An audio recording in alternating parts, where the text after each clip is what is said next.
नमस्कार दोस्तों, स्वागत है आप सभी का हमारे YouTube चैनल पर। आज हम बात करने वाले हैं पीएफ के बारे में और आज हम जानेंगे कि पीएफ के अकाउंट से हम पैसा कैसे निकाल सकते हैं, कितना पैसा निकाल सकते हैं और हमारा अकाउंट में बैलेंस कितना है।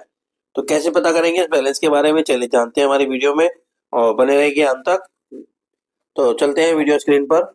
तो हम आ गए हैं अपने वेब पेज के ऊपर और जहाँ हमने गूगल को ओपन कर लिया है और हमने यहाँ गूगल ओपन करने के बाद सबसे पहले जो टाइप करना है वो टाइप करना है पीएफ पासबुक। तो यहाँ जी हाँ, आप लिखिए पीएफ पासबुक। जैसे हम पीएफ पासबुक पे टाइप करते हैं, टाइप करने के बाद हमें इसको सर्च करना है। सर्च करने के बाद आप सेकंड नंबर के ऑप्शन पे देख रहे होंगे एम्प्लॉय प्रोविडेंट फंड लिखा हुआ है। हमें इस ऑर्गेनाइजेशन वाले ऑप्शन पे क्लिक कर देना है। जैसे हम यहाँ पर क्लिक करते हैं, हमें सर्विसेज में जाके एम्प्लॉय वाले ऑप्शन को सेलेक्ट करना है।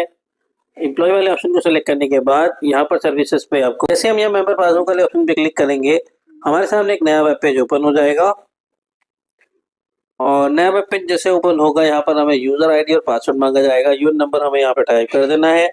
जैसे ही साइन इन पे हम क्लिक करते हैं, क्लिक करने के बाद एक ओटीपी हमारे मोबाइल पर सेंड कर दिया जाएगा पीएफ के द्वारा और वो ओटीपी हमारे आधार रजिस्टर्ड नंबर पर सेंड होगा और हमें वो नंबर यहाँ पर फिल करना है। फिल करने के बाद इसको हमें वेरीफाई पे क्लिक कर देना है। जैसे हम इसको वेरीफाई पे क्लिक कर देते हैं, हमारा पासबुक का वेब पेज ओपन हो जाएगा। तो हम एंटर कर चुके हैं, हमारे पीएफ के लॉगिन पेज में हम आ चुके हैं। लॉगिन पेज में जैसे हम क्लिक करेंगे, हम यहाँ देख पा रहे होंगे राइट साइड में कि हमारे सामने मेंबर वाइज बैलेंस दिख रहा है। मतलब कि मैंने जिस कंपनी में काम किया है उस कंपनी की पूरी लिस्ट आपके सामने दिख रही है और जितनी कंपनी में आपने काम किया होगा उसका पीएफ आपको यहाँ पर सामने दिखाई देगा कि मेरे किस किस कंपनी में कितना कितना बैलेंस शो हो रहा है।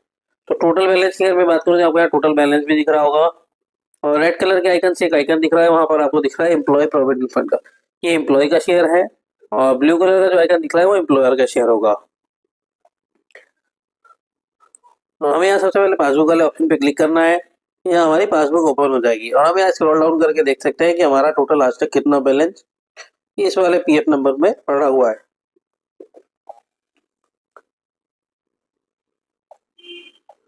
अगर मैं किसी और कंपनी में चेक करना चाहता हूँ तो मैं यहाँ पर टोटल बैलेंस चेक कर सकता हूँ कि मैं दूसरी कंपनी में कितने पैसे हैं और जिस भी कंपनी का बैलेंस मैं यहाँ से चेक करना चाहता हूँ, मैं यहाँ मेंबर आईडी सेलेक्ट करके उसका बैलेंस चेक कर सकता हूँ। और मुझे अगर लगता है कि मुझे इसकी पूरी डिटेल चाहिए कि किस मंथ में कितना कितना पैसा आया है, कौन कौन सी कंपनी में कितना कितना पैसा ट्रांसफर हुआ है, कितना मेरा पीएफ कटा हुआ है, वो सारी डिटेल मेरे को यहाँ पर पीएफ की पासबुक डाउनलोड करने पे भी मिल जाएगी। तो मैं यहाँ जैसे देख पा रहा हूँ कि क्लोजिंग बैलेंस मेरा 31 मार्च 2025 तक कितना होगा, तो वो भी मुझे यहाँ पर शो हो रहा है। तो ऐसे दोस्तों आप अपने पीएफ अकाउंट को यहाँ पे ओपन कर सकते हैं, लॉगिन आईडी डाल के पासवर्ड डाल के यहाँ पर चेक कर सकते हैं। डाउनलोड करने के बाद यहाँ से आपका एक एक्सेल पीडीएफ फाइल डाउनलोड हो जाएगा।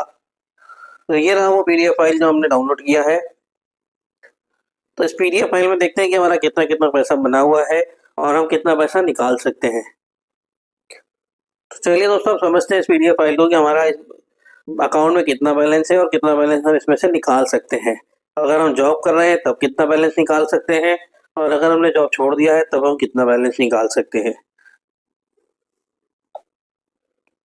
और इसी तरीके से हम लोग यहाँ पर पीएफ का जितना भी पासबुक का बैलेंस है वो चेक कर सकते हैं। हम जितनी भी कंपनी में हम काम करके आए हैं, हम अलग अलग कंपनी के हिसाब से उस पीएफ फंड को यहाँ पर निकाल कर चेक भी कर सकते हैं और चेक करने के बाद अगर हमें ज़रूरत पड़ती है तो हम उतना पैसा हमारा निकाल सकते हैं। अगर हम इमरजेंसी है तो हम एम्प्लॉय वाला फंड सारा निकाल सकते हैं।